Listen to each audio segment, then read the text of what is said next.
годе проводим данное мероприятие. Поздравляем наших детей, сотрудников управления специализированной службы охраны с праздником День защиты детей 1 июня. Поэтому выражаем огромную благодарность руководителям, а также родителям детей, которые пришли сюда.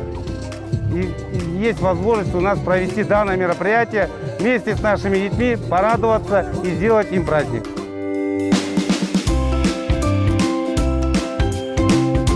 Көктал кентінде орналасқан саябағында іс-шара өткізіп жатырмыз.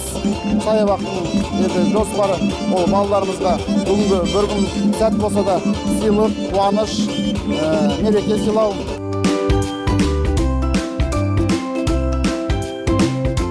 Менің ғана полиция қызметкері. Сол үшін мен қазір конкурсқа қатысып жатырмын.